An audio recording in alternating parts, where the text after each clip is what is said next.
Christopher N., mejor conocido como el Cachetes, fue un adolescente de apenas 15 años que fue el reflejo crudo de lo que pasa cuando la vida en los barrios más duros se cruza con la fama digital.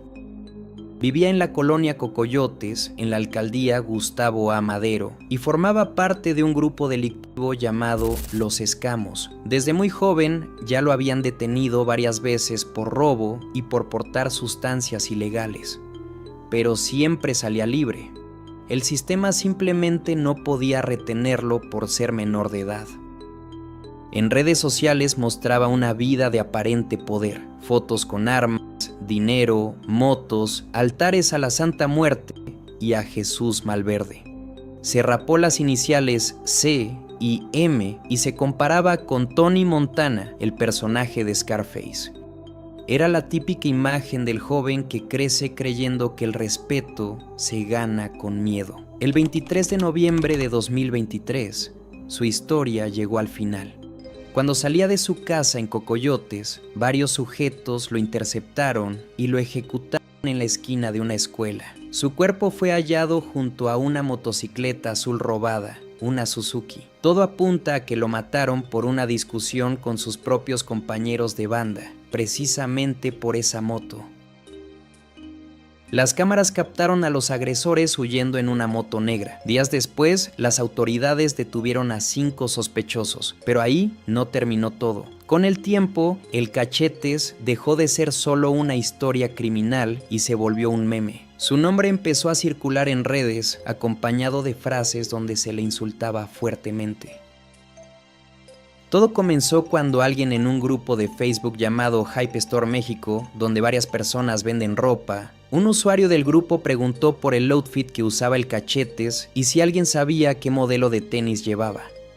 Poco a poco el chiste se volvió viral y luego comenzaron a aparecer infinidad de memes en múltiples plataformas de internet. Muchos le empezaron a escribir mensajes de descansa en paz como este donde dice Cachetes vuela alto hijo de perra. Y entonces las personas vieron esto, les dio risa y entonces el Cachetes se volvió un meme. Y empezaron a hacer cosas como poner el Cachetes y la itálica filosofal, poner al Cachetes como el Joker, hasta hacer un meme con un perrito por la historia del Cachetes. Luego alguien empezó a decir que la hermana del Cachetes también tenía cachetes pero en el pecho, o sea ella tenía pechetes, ¿no? Nadie. El chistecito del Cachetes llegó a tal punto que hasta pusieron en Google Maps la ubicación donde fue el final del Cachetes, nombrándolo como el mausoleo de Lick Cachetes. Hoy su figura está entre la burla y la tragedia. Para muchos, representa el reflejo de miles de jóvenes atrapados entre la pobreza, la falta de oportunidades y la falsa promesa de vivir rápido y morir con estilo. Para otros, solo es otro personaje del internet que se volvió viral por la razón equivocada. Error en Mercado Libre. En México ya sabemos que la violencia no es noticia, pero hay momentos en los que esa realidad toma formas tan absurdas que parece una broma pesada. Esto pasó en Guanajuato. Un tipo pidió un celular por Mercado Libre. Nada raro, como cualquiera que compra algo en línea, estaba emocionado, contando los días para recibirlo. Ya se imaginaba estrenando teléfono, bajando apps, tomándose fotos, lo típico. El paquete llegó y todo normal, hasta que abrió la caja. Resulta que no había teléfono. Lo que venía ahí dentro era una granada real, una granada militar, lista para volar lo que fuera. Imagínate estar esperando un smartphone y de repente tener un artefacto explosivo en tus manos. El tipo se quedó frío, por suerte no fue un imprudente, y lo primero que se le ocurrió fue avisar a las autoridades. Llegaron, aseguraron el explosivo y se lo llevaron sin que nadie terminara en las noticias, al menos no por una tragedia. Según Mercado Libre, se trató de un caso de paquete equivocado, lo cual deja claro que alguien realmente compró una granada en la plataforma y recibió el celular de este otro cliente. Mercado Libre, entregando una granada a domicilio. Only in Mexico. Mediometro. El 20 de octubre de 2025, en un canal de agua de San Sebastián de Aparicio, Puebla, fue encontrado el cuerpo sin vida de Francisco Pineda Pérez, mejor conocido como Mediometro original. Las primeras versiones hablaban de impactos de bala en la cabeza, por lo que las autoridades comenzaron a tratar el caso como presunto homicidio. En redes sociales todo era confusión porque había varios personajes usando el mismo seudónimo, pero este no era cualquiera. Este era el primero, el original, el que apareció bailando junto al Sonido Pirata hace casi 10 años, con los pasos que lo hicieron viral y lo convirtieron en parte de la cultura popular mexicana.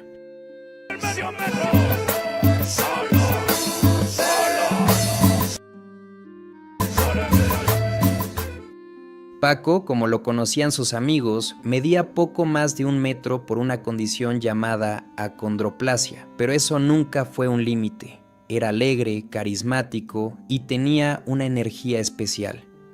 En los bailes del barrio era imposible no verlo destacar. Se convirtió en un ícono del ambiente sonidero. Con el tiempo, se separó del grupo que lo llevó a la fama y empezó a presentarse por su cuenta en los barrios del Alto y otras colonias poblanas, donde siempre lo recibían con cariño. Pero a pesar de su sonrisa y su contagiosa energía, algo parecía haberlo cambiado. La Fiscalía de Puebla todavía investiga lo ocurrido, pero no hay respuestas claras. Su familia confirmó que el cuerpo mostraba signos de violencia y su madre dijo que días antes de morir Paco sentía un ambiente pesado, como si supiera que algo le iba a pasar. Llegó como a las 8 de la noche en la casa y le digo, ¿por qué llegaste temprano, mijo? Me dice, es que acabo bien temprano, mami. Pero como que presentía yo algo. Sentía el ambiente muy pesado ese día. Y le daba yo de desayunar. Me veía y agachaba su cabecita. Me veía, yo creo ya presentía su... Y yo le decía yo, ¿qué sientes, mijito, de mi vida? Mamita, no te puedo decir. Tengo un dolor profundo. No sé por qué. Nunca me lo dijo. Frida Sofía. El 19 de septiembre de 2017, un fuerte terremoto sacudió México. Tuvo una magnitud de 7.1 y afectó sobre todo a la Ciudad de México y a Puebla. Uno de los lugares más golpeados fue el colegio Enrique Rebsamen, que se vino abajo durante el sismo. En medio del caos surgió una historia que mantuvo a todo el país pendiente, la de una niña llamada Frida Sofía. Se decía que estaba atrapada entre los escombros del colegio, que hablaba con los rescatistas y pedía agua. Las televisoras transmitían en vivo cada detalle, asegurando que había esperanza de encontrarla con vida. Pero todo era mentira. Después de horas de transmisión y esfuerzo, las autoridades confirmaron que esa niña nunca existió. Nueva información obtenida esta tarde en el sitio y después de recabar el censo de alumnos por parte de la Secretaría de Educación Pública, nos llevó a la conclusión de que en caso de haber un sobreviviente, no necesariamente es una menor de edad.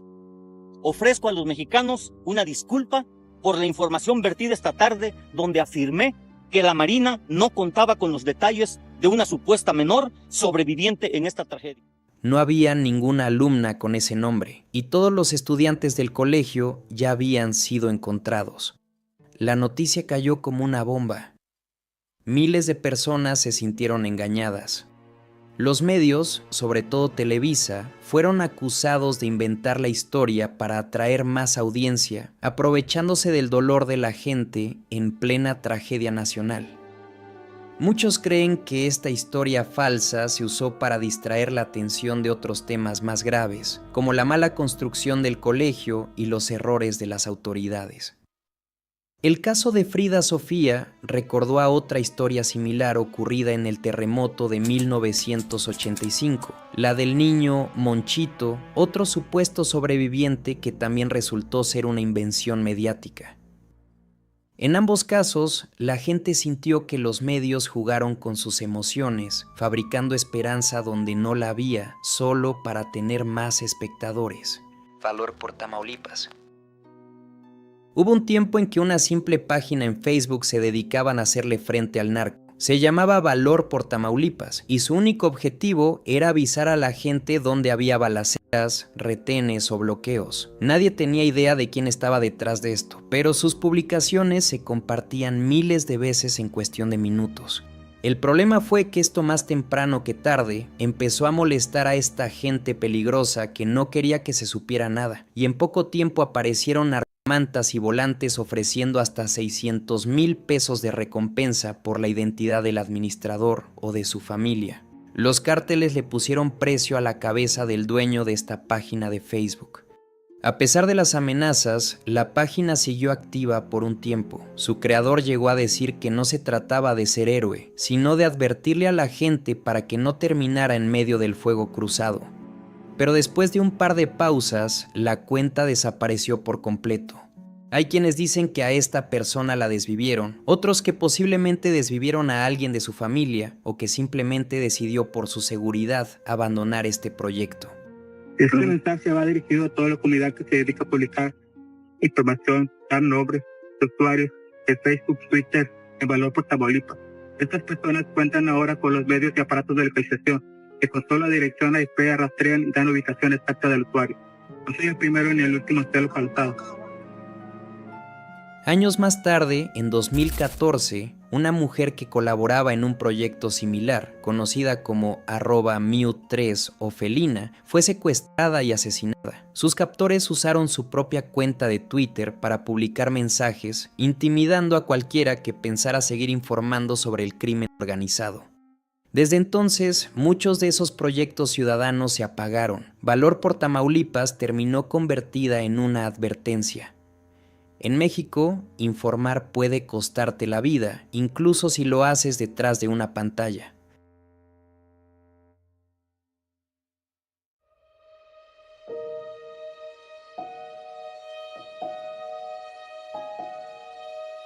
Homero Gómez. Y en ocasiones sí teníamos como amenazas de que dejáramos, pero arriesgando hasta la vida nosotros.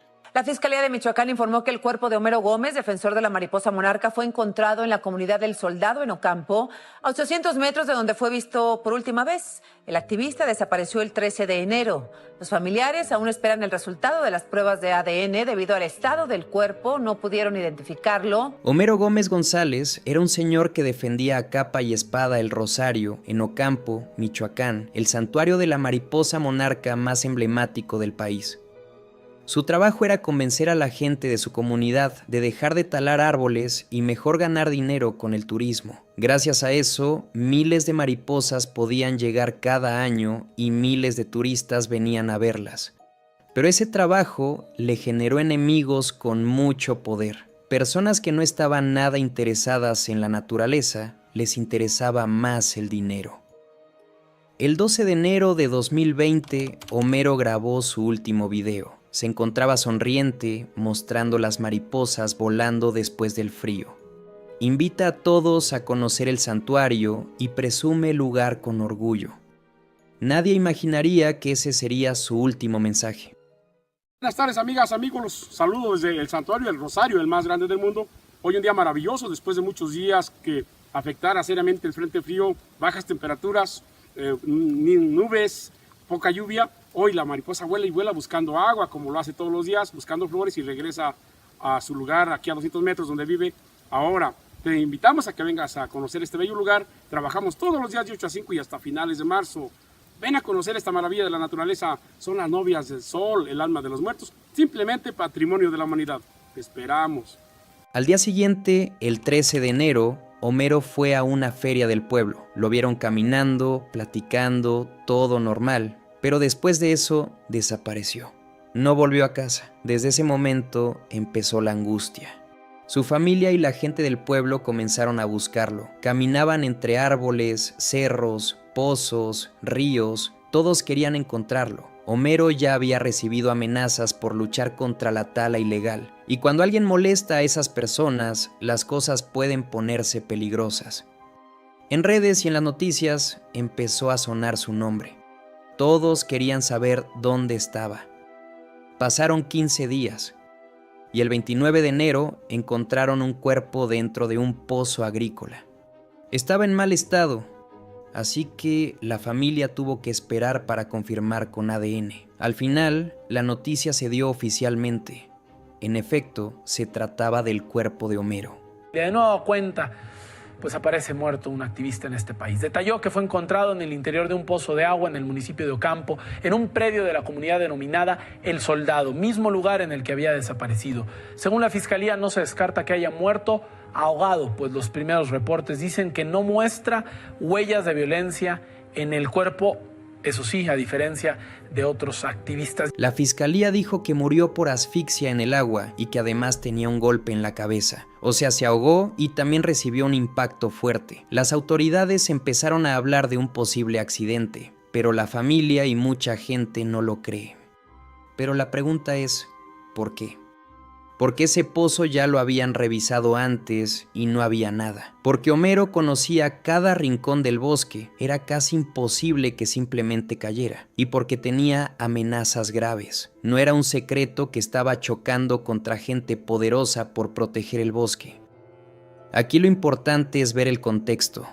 Homero defendía los árboles. La tala ilegal deja mucho dinero. Su trabajo afectaba a quienes ganan arrasando el bosque. Él era la cara pública que decía, el monte se cuida, no se destruye. A alguien no le gustó eso.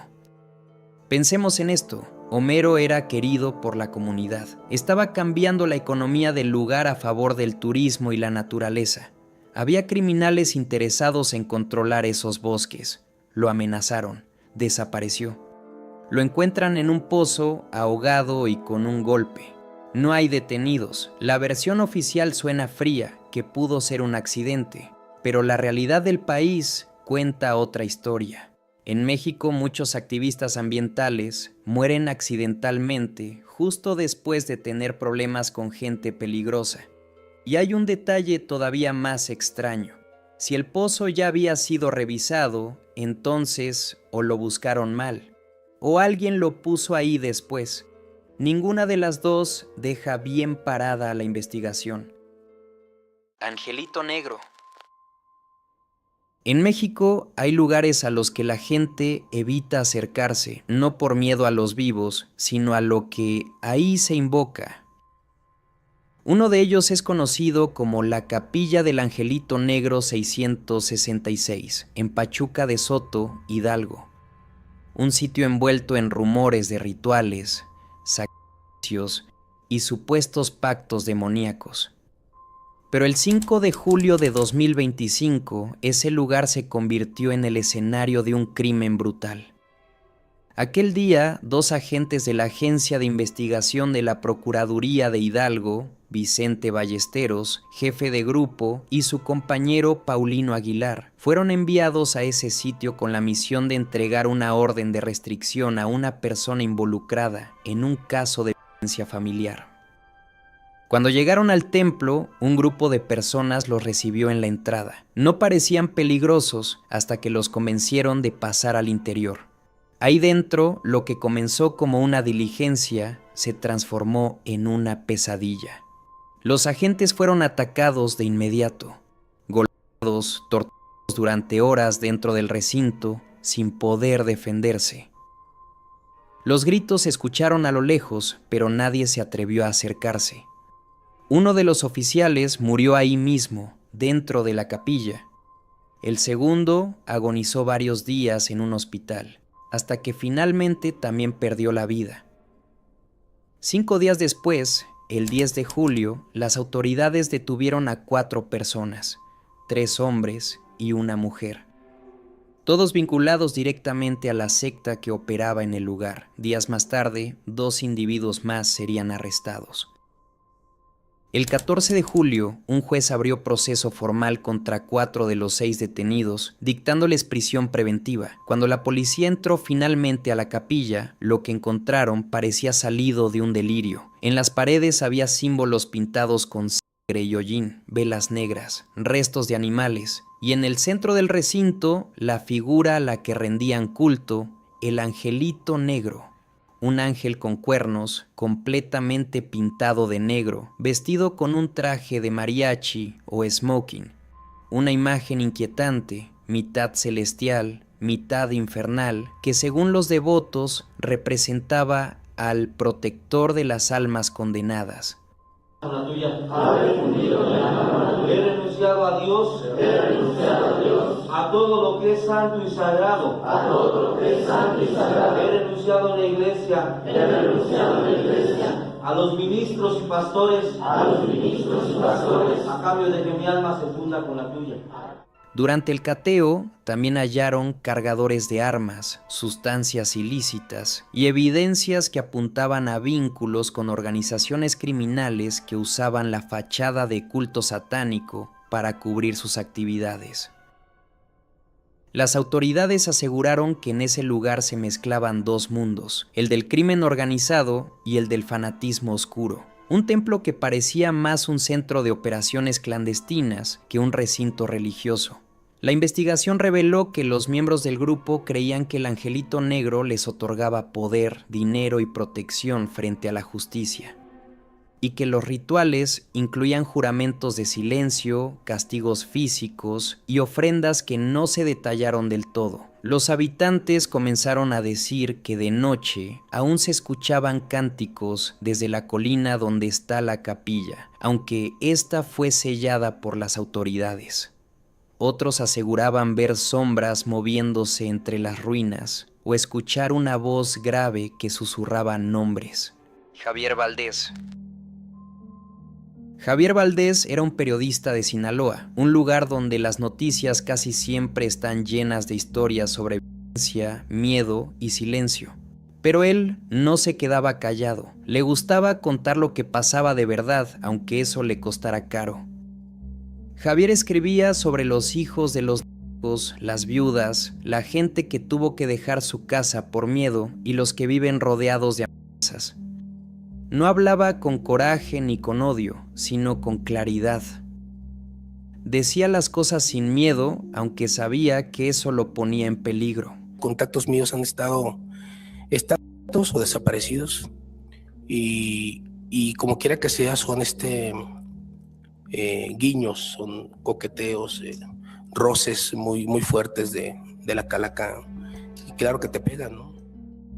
El 15 de mayo de 2017 salió de su trabajo en Culiacán. Llevaba su sombrero y sus lentes, como siempre. Apenas caminó unos metros cuando dos hombres se le acercaron y le dispararon. No le quitaron su cartera ni su celular, así que todos entendieron que no era un robo, sino una consecuencia por jugar con fuego. Javier había fundado el medio Río 12, un espacio donde se hablaba de lo que muchos preferían esconder. Por eso lo admiraban tantos, pero también por eso lo querían callar. Aún con amenazas, nunca pidió protección porque sabía que en México a veces pedir ayuda puede ser lo mismo que firmar tu sentencia. En México, el periodista Javier Valdés, premiado en múltiples ocasiones por su trabajo sobre el narcotráfico, tiroteado por pistoleros en el estado de Culiacán, su cuerpo quedó tendido en el suelo cerca del semanario Río 12.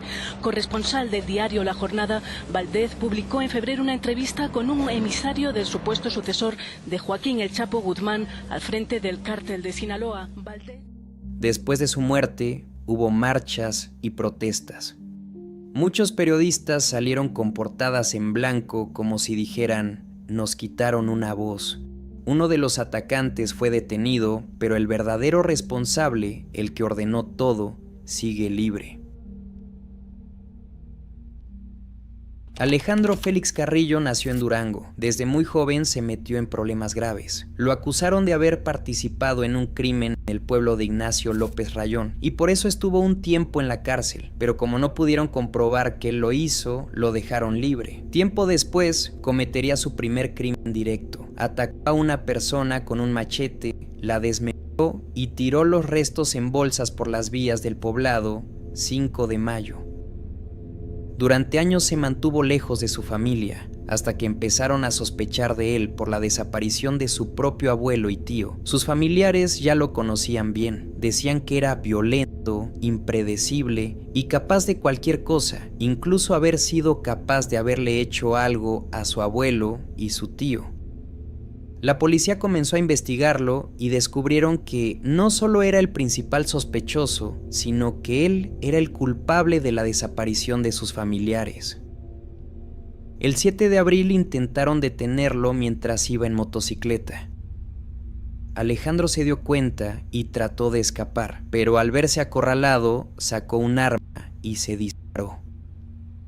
Horas más tarde, los agentes fueron a su casa. Ahí dentro se encontraban los cuerpos de su abuelo y su tío enterrados en el patio. Tenían golpes, heridas de arma blanca y uno de ellos incluso un disparo. La policía solo pudo detener a su amiga Flor Angélica.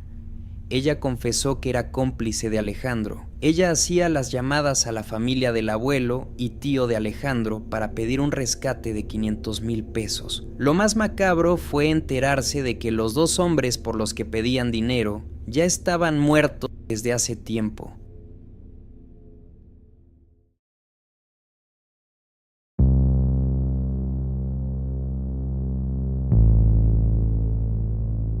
Carlos Gurrola. Carlos Gurrola tenía 47 años. La gente lo conocía como Papayita. Trabajaba en el área de limpieza de una conocida cadena de supermercados en Coahuila, México. Era un hombre humilde que solo buscaba ganarse la vida, pero su historia terminó de una manera muy trágica. El 30 de agosto de 2025, Carlos había terminado una larga jornada laboral. Estaba agotado. Quiso hidratarse y tomó su botella de Electrolit y dio un sorbo. Segundos después, su rostro cambió. La sensación fue casi inmediata. No era Electrolit, era desengrasante industrial. El líquido comenzó a quemarle la garganta, el esófago y cada parte de su cuerpo por dentro. Intentó escupirlo, pero ya era tarde. Había sido envenenado por una broma bastante pesada que le habían hecho sus compañeros de trabajo. Sus compañeros lo vieron retorcerse, desesperado. Lo llevaron a una clínica del IMSS, allí lo intubaron. Los doctores explicaron que el químico había destruido su tráquea, su estómago y parte de su sistema respiratorio. Dijeron que el desengrasante contenía potasa cáustica, sosa cáustica, hipoclorito de sodio, sustancias que literalmente disuelven los tejidos humanos. Carlos estuvo 19 días luchando por su vida, pero no resistió. Murió el 18 de septiembre de 2025. Su madre, entre lágrimas, dijo que su hijo no murió por accidente, que en su trabajo sufría acoso, humillaciones y burlas constantes. Le robaban su comida, le ponchaban las llantas de la bicicleta con alfileres para que no pudiera volver a casa. Dice, le quemaron sus riñones, amigo, el pulmón. Y no todos sus órganos desde aquí, por eso no se valía que le hicieran la autopsia a mi hijo. Y a veces llegaba caminando hasta la madrugada, pero la empresa dijo otra cosa. Negaron el acoso, negaron que fuera víctima de bullying, aseguraron que todo había sido un error, un accidente laboral. Las autoridades abrieron una investigación. La Fiscalía de Coahuila declaró que revisó las cámaras de seguridad, pero nunca mostraron los videos. Dijeron que no había evidencia de que alguien hubiese vertido el químico en la botella. Pero entonces, ¿por qué una compañera de trabajo tiró la botella? La madre de Carlos asegura que esa botella era la prueba más importante, que fue destruida para borrar toda evidencia. La empresa HEB México publicó un comunicado, ofrecieron condolencias, pero aclararon algo que indignó a todos. Carlos no trabajaba directamente para ellos, era empleado de una empresa de limpieza subcontratada, una forma muy conveniente de lavarse las manos. El caso dividió a la opinión pública. Unos decían que si sufría tanto, pudo renunciar. Otros, más conscientes, sabían que no era tan fácil. Carlos mantenía a su familia, su salario representaba su estabilidad, su única fuente de sustento. La familia no cree en las versiones oficiales. Denuncian que cuando ocurrió el hecho no se le dio atención médica inmediata, que lo dejaron solo, sufriendo, mientras el químico le devoraba los órganos desde dentro. Afuera del supermercado, decenas de personas marcharon. Llevaban pancartas con su apodo, Papayita. Su tía, María Guadalupe, habló ante las cámaras. dijo que no confían en la fiscalía ni en la empresa, que lo que están haciendo es mentir, que lo que le pasó a su sobrino fue un asesinato disfrazado de accidente. El gobierno de Coahuila prometió que no habrá impunidad, que van a llegar al fondo del asunto, pero la gente no les cree nada. La empresa de limpieza, Multiservicios Rocasa, también dio su versión. Afirmaron que Carlos no sufría acoso, que todos lo querían, que incluso compartían comida con él. Carlitos no sufría de bullying, él, por lo mismo que sus compañeros lo querían, le pichaban el almuerzo, comía con ellos, o sea, Carlitos no sufría de acoso laboral. Un discurso repetido, frío, vacío. En el fondo, todos sabemos que algo no cuadra. Una broma así no es una broma, es un acto de violencia, de desprecio, un reflejo de lo que muchos viven día a día. Ambientes laborales llenos de abuso, humillación y crueldad disfrazada de convivencia. Carlos Manso. A mí me podrán intimidar o amenazar, pero afuera hay un pueblo que exige justicia. Y hago responsable al gobernador de Michoacán y a la Guardia Civil, al general Ortega, de cualquier cosa que me pueda pasar. Carlos Manso, alcalde de Uruapan, fue asesinado durante un evento público del Día de Muertos. Estaba con su familia y con ciudadanos del municipio cuando hombres armados abrieron fuego. Todo este año va a estar ahí participando, entonces, mira, aquí.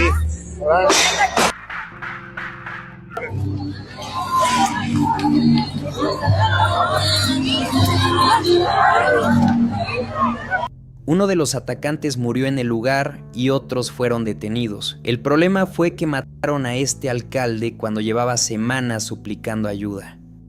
Manso había denunciado semanas antes la presencia del crimen organizado en Uruapan y la falta de apoyo federal. Vamos a seguir apoyando, pero los que estamos expuestos, los que estamos dando la cara, es nuestra policía municipal, es este gobierno, estamos expuestos todos, inclusive mi propia vida como presidente municipal, y no estoy dispuesto a doblegarme, ni estoy dispuesto a entregar la poca o mucha seguridad que está al alcance de nuestras posibilidades como municipio. Sabemos que corremos riesgos, no queremos al secretario Omar Harfuch, al secretario de Seguridad Nacional, no queremos ser un alcalde más asesinado que se encuentra en la estadística, no queremos más policías asesinados que se encuentran en la estadística. Le pido que urgentemente usted haga presencia en Uruapan, sepa las situaciones complicadas que vivimos en Michoacán y que se requiere que ustedes tomen la responsabilidad que tienen para atender este tipo en delitos federales. Incluso señaló públicamente que elementos de seguridad habían sido retirados, dejando la zona vulnerable. Lo dijo en entrevistas, en sus redes y en foros oficiales.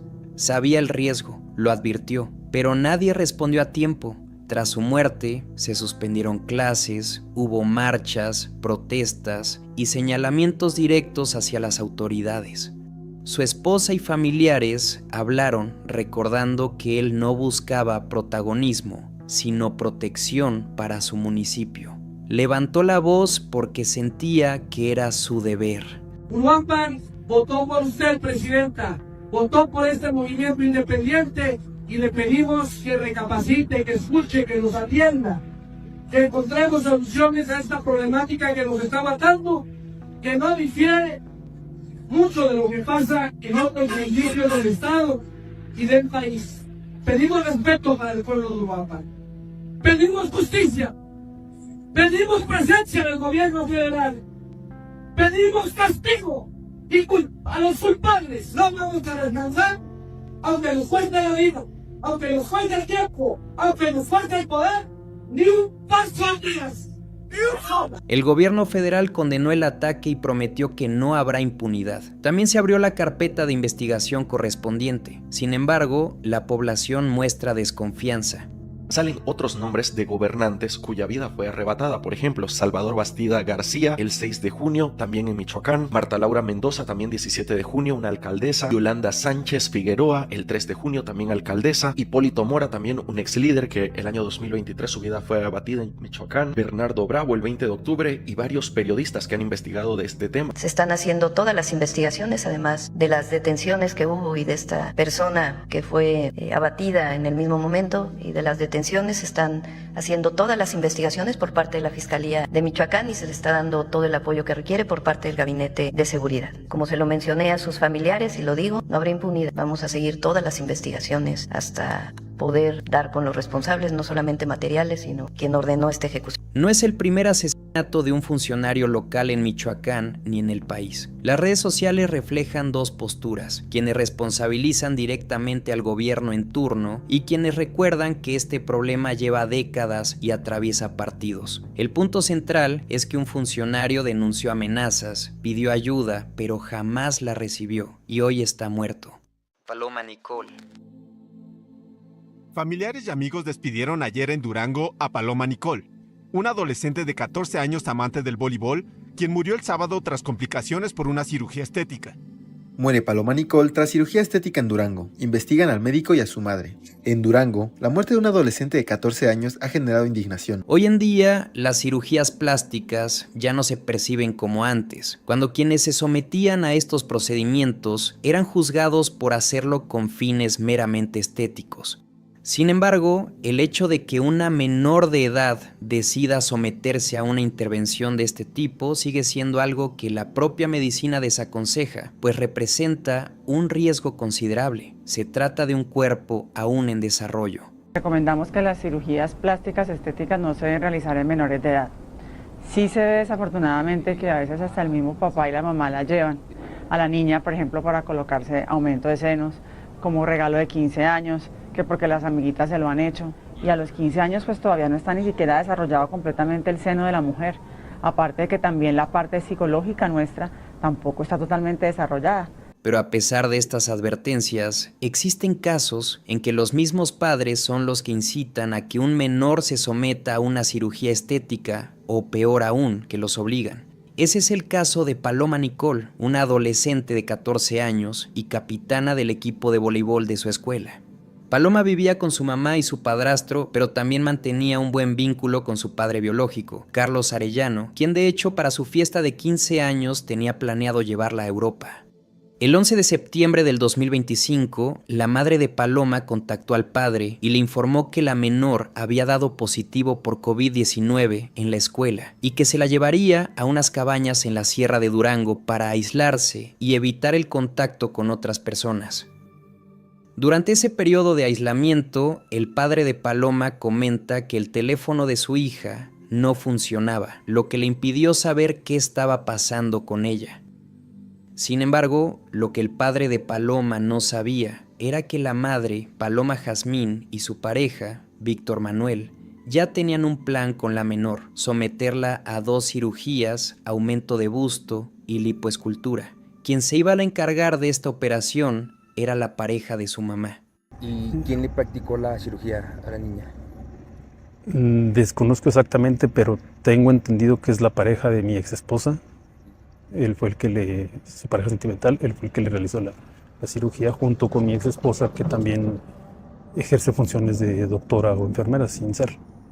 La cirugía se llevó a cabo el 12 de septiembre en una clínica privada llamada Clínica Santa María, ubicada en Durango. Según la Comisión Sanitaria Estatal, COPRISED, la clínica no tenía un límite de edad establecido para hacer este tipo de procedimientos estéticos, por lo que requería consentimiento de un adulto a cargo de ella para la operación, consentimiento que fue dado por la madre de Paloma. Durante la operación, Paloma sufrió un paro cardiorrespiratorio y a consecuencia de la falta de oxígeno durante el paro, desarrolló edema cerebral, una inflamación del cerebro que puede provocar daños neurológicos irreversibles. Fue trasladada al hospital, donde fue reanimada y posteriormente intubada y hospitalizada en terapia intensiva, donde su condición se agravó por una falla de varios órganos y terminando con el fallecimiento de la joven. Paloma Nicol era una niña, tenía 14 años. Le hicieron una cirugía estética, le pusieron implantes mamarios, perdió la vida.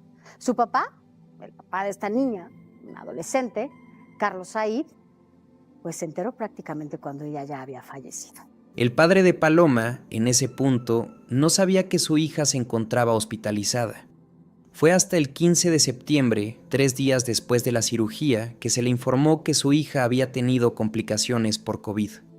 El 20 de septiembre, los médicos le informaron al padre de Paloma que la iban a desconectar, ya que no estaba respondiendo. Hasta ese momento, Carlos seguía pensando que la razón de la muerte de su hija era por COVID. De hecho, en el hospital a Paloma la sometieron a un proceso doloroso de extracción de flemas.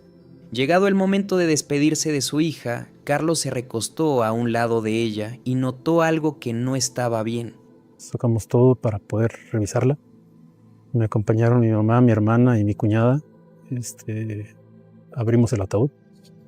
Le bajaron la parte superior y ahí vimos que tenía implantes la niña. Con este descubrimiento por parte de Carlos, acudió a la Fiscalía General del Estado de Durango al día siguiente del funeral de su hija para levantar una denuncia y solicitar la necropsia al cuerpo de su hija. Carlos aseguró que su hija nunca tuvo intenciones de hacerse una cirugía y cree que todo es algo manipulado por la madre de la menor. La Fiscalía General del Estado de Durango vinculó a proceso a la madre de Paloma Nicole, Paloma Jazmín, y a su pareja, Víctor Manuel. A la madre se le imputa, entre otros delitos, los de omisión de cuidados y usurpación de profesión, mientras que a su pareja se le acusa de práctica indebida del servicio médico, abandono y complicidad. El padre de Nicole se ha estado aferrando a lo único que le queda, que es que se haga justicia por su hija, pidiéndolo en medios y redes sociales. Llamado a la autoridad, ¿qué le pediría? Yo lo que le pido es justicia para mi niña. Mi niña ya no me la van a regresar. Yo sé que ya no, pero yo no quiero que quede impune su muerte. Porque no se vale, porque le hicieron una cirugía que ella nunca pidió, fue prácticamente obligación de su mamá. Ella nunca pidió, no pidieron mi consentimiento. Yo no firmé ningún permiso para que realizaran dicha cirugía. Y yo me entero y ya hasta que vengo a la funeraria, y ya me comentan que hay unas modificaciones en su cuerpo, en su busto prácticamente, y ahí es cuando decidimos revisarla, y es cuando efectivamente encontramos que contaba con implantes.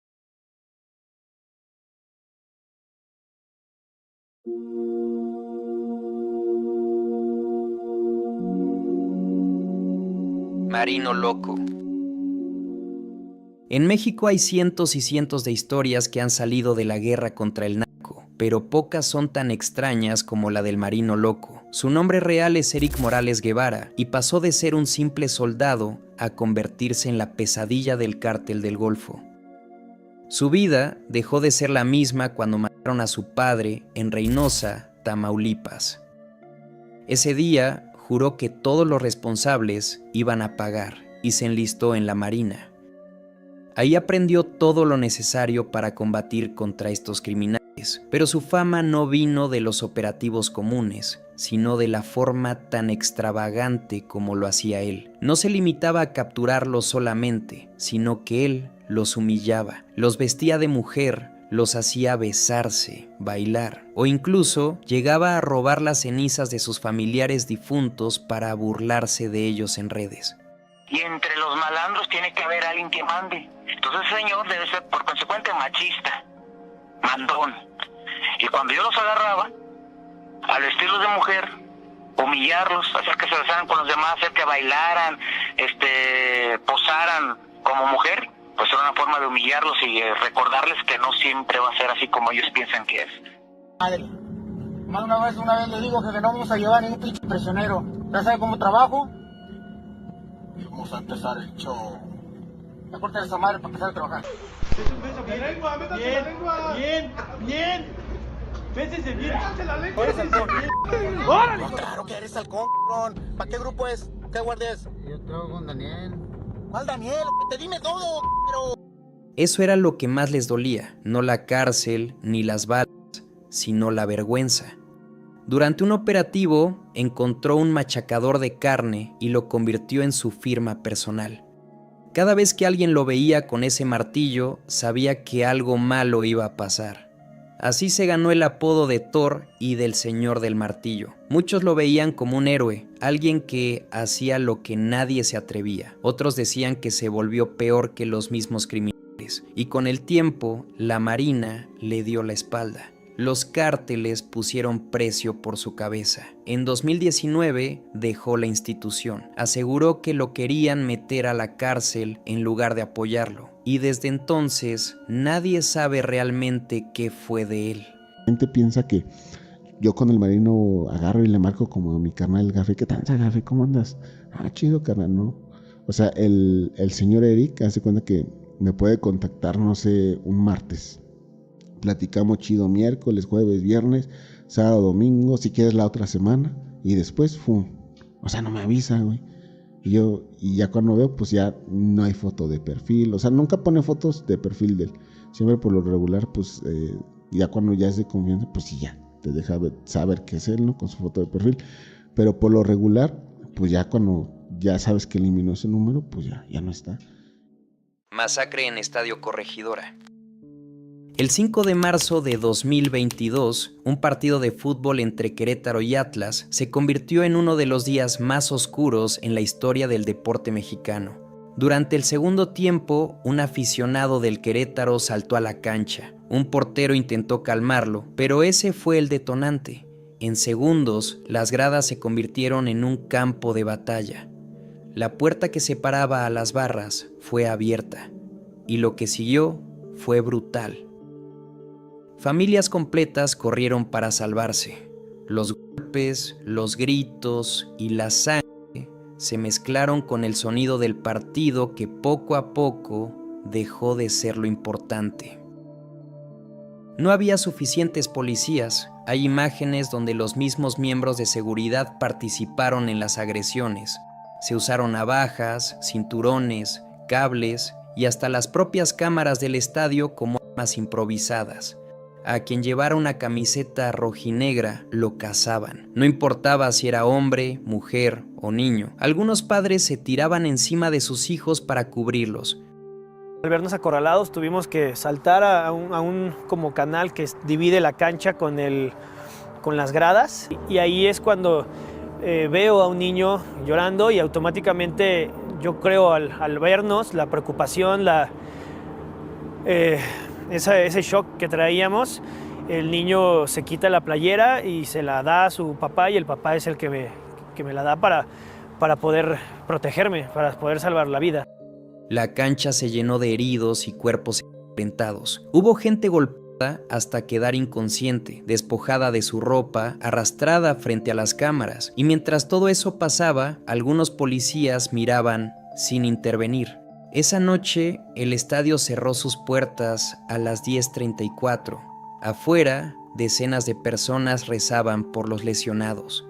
Y en medio del silencio posterior al caos, alguien dejó un ramo de alcatraces en la cancha. Ninguna disculpa pudo borrar lo que se vivió ahí dentro.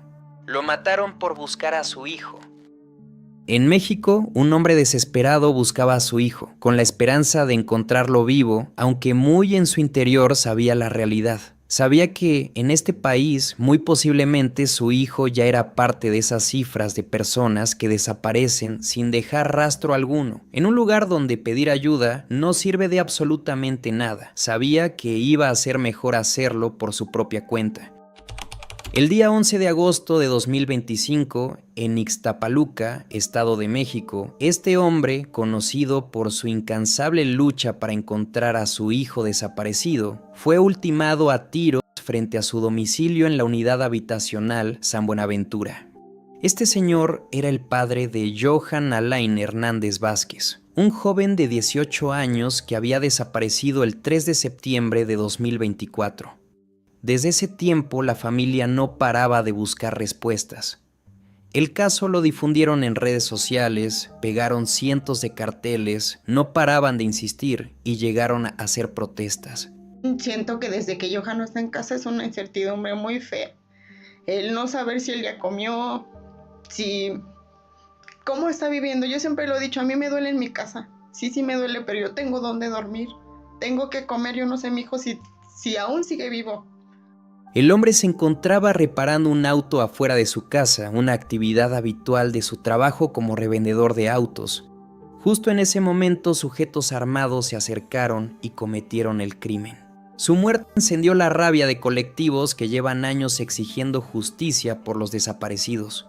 Lo mataron por hacer lo que el gobierno no hace, escribieron en redes. Y es cierto, buscar en México se ha vuelto una sentencia. No hace falta ser criminal, basta con no rendirse. La presidenta Claudia Sheinbaum habló del caso y comentó que la Fiscalía General de Justicia del Estado de México y el Gabinete de Seguridad están trabajando la investigación del caso. Con la Secretaría de Gobernación. Ella se ha reunido con todos los colectivos, ahí donde se requiere apoyo, se da apoyo, está en comunicación constante con los familiares de personas que buscan a sus hijos, a sus familiares.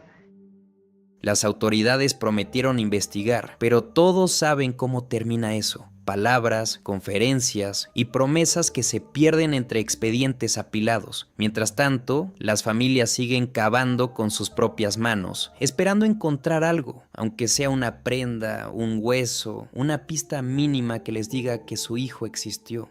Transmitió la muerte de su familia.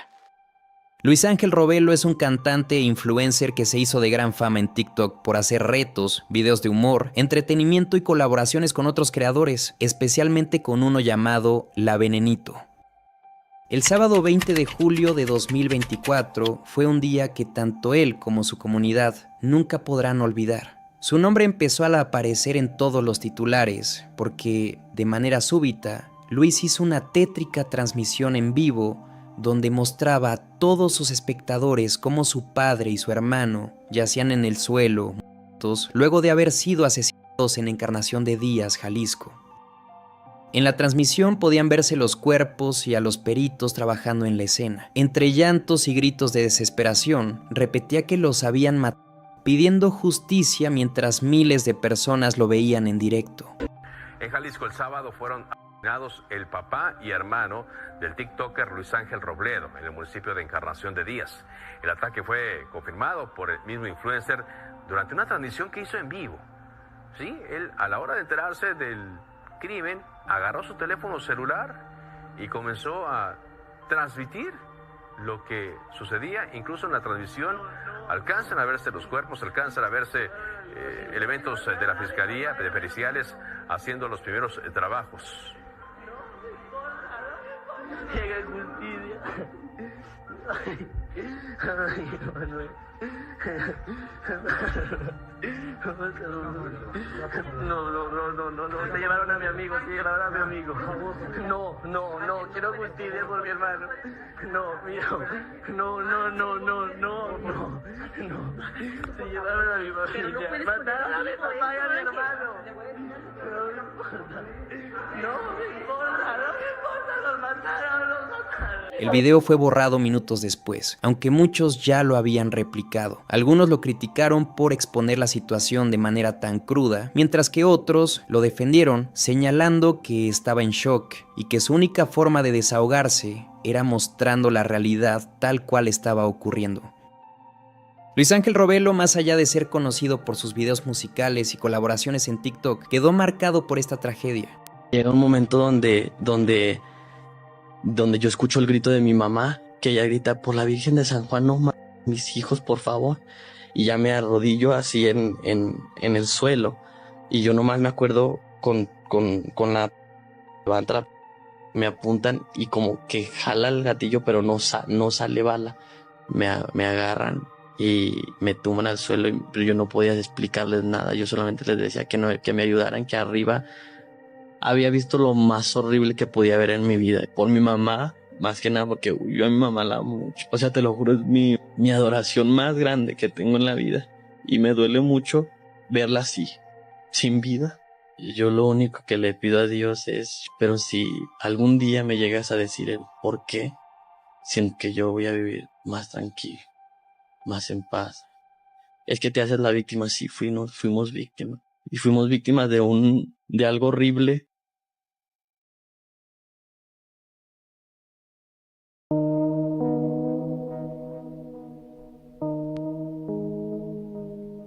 El caso más injusto de México. Buenas tardes, mi nombre es Marisela Escobedo Ortiz, madre de Rubí Marisol Fraire Escobedo, y le he perdido el miedo a todo. Marisela Escobedo era una madre común, una señora trabajadora, humilde y con una vida normal en Ciudad Juárez. Durante años se partió el alma trabajando y manteniendo a sus hijos, pero todo cambió cuando Rubí conoció a un hombre llamado Sergio Rafael Barraza. Sergio tenía 22 años y venía de cierto pasado complicado. Tenía una infancia marcada por la violencia y las adicciones. Al principio solo buscaba trabajo en el taller de Marisela, pero cuando vio a Rubí, una niña de apenas 13 años, su interés cambió. Poco a poco la manipuló, se ganó su confianza y empezó a controlarla. Cuando Marisela descubrió lo que pasaba, intentó separarlos, pero Rubí, como muchas adolescentes, no entendía el peligro. Terminó escapando para irse con él. A los 15 años ya vivía con Sergio, embarazada y sufriendo abusos constantes.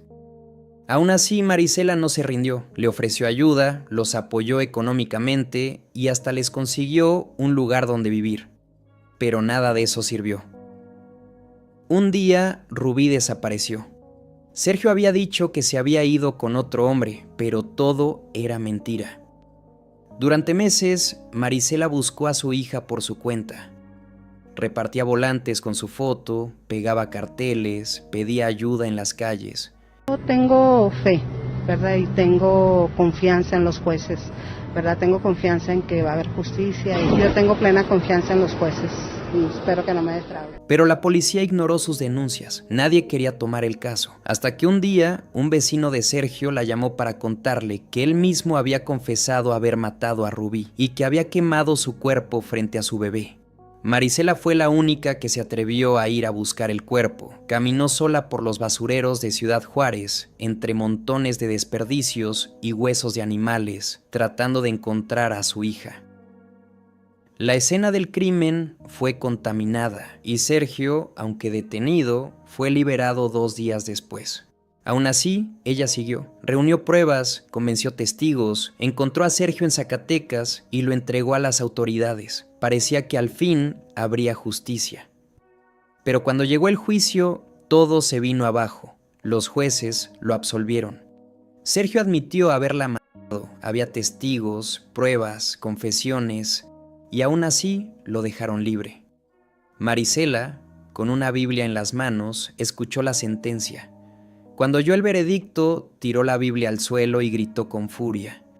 Antes de poner el siguiente video, hay que entrar bien en los zapatos de esta señora para entender su reacción. El tribunal absuelve por unanimidad a Sergio Rafael Barraza Bocanegra de la acusación que le hizo el Ministerio Público como autor del delito.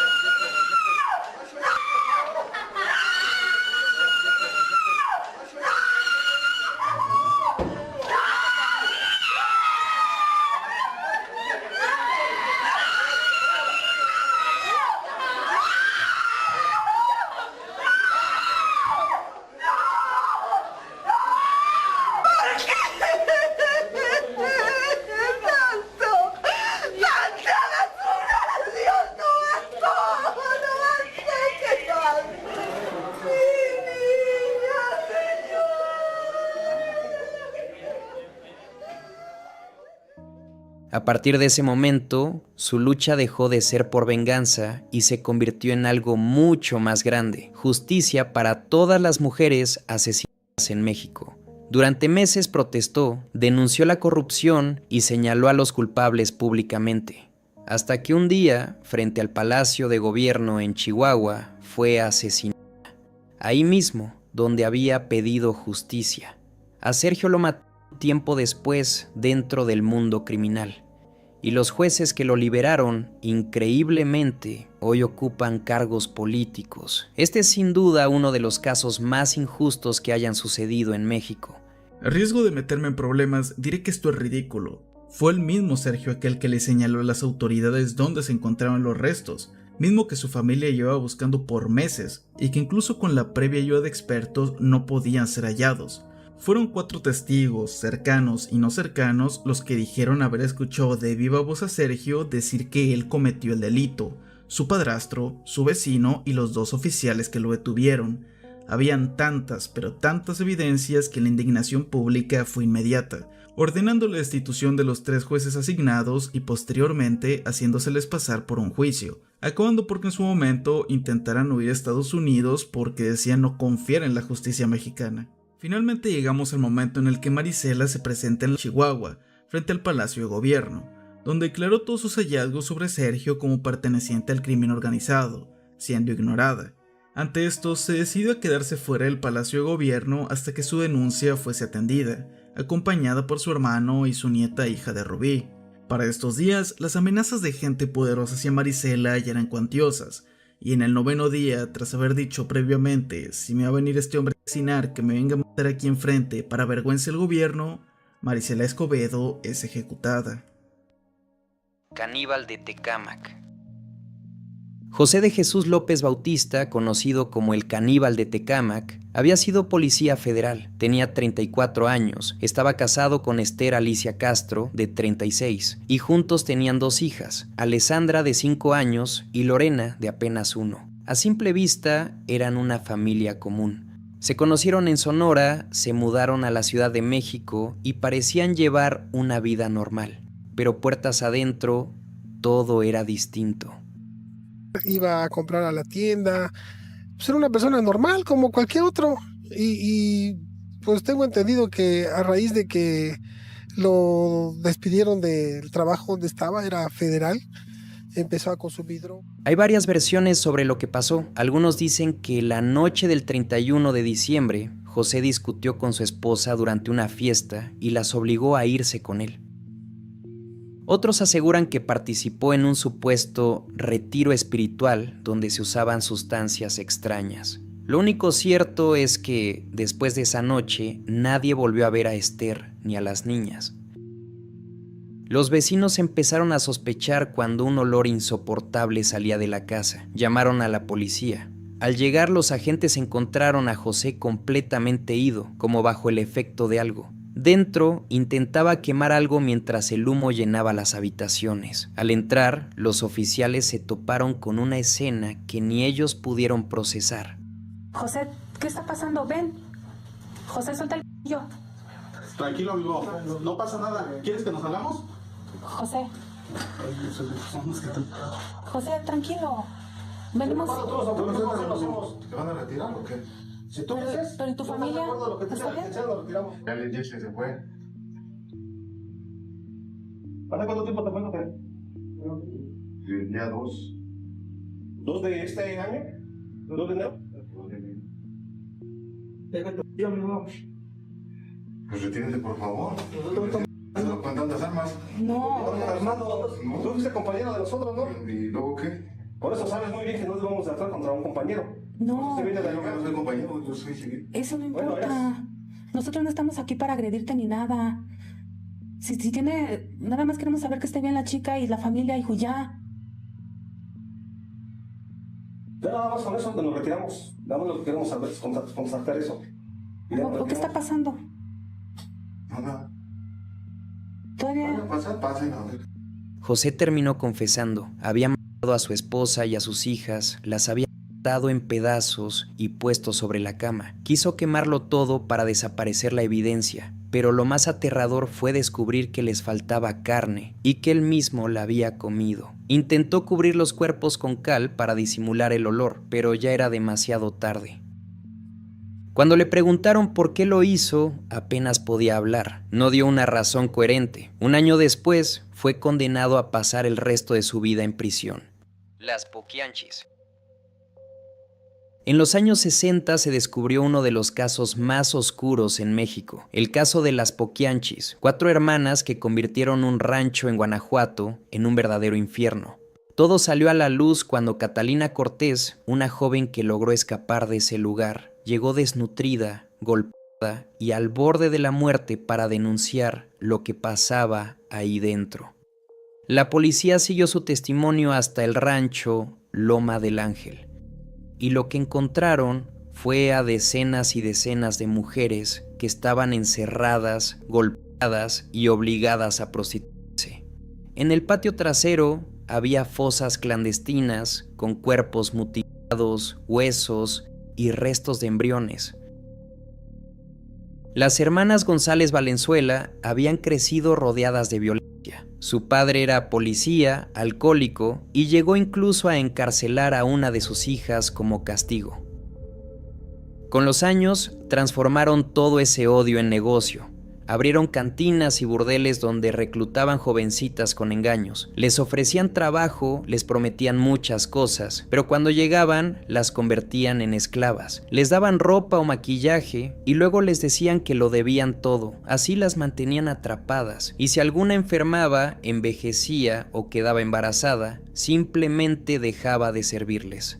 Ahí empezaba lo peor. Las golpeaban, las mataban o las enterraban vivas. Durante casi 2 décadas, entre 1945 y 1964, se calcula que asesinaron a más de 90 mujeres, aunque hay quienes dicen que fueron más de 150. Su red creció con ayuda de policías, políticos y militares, que además de protegerlas, eran clientes frecuentes. Por eso su negocio sobrevivió tanto tiempo.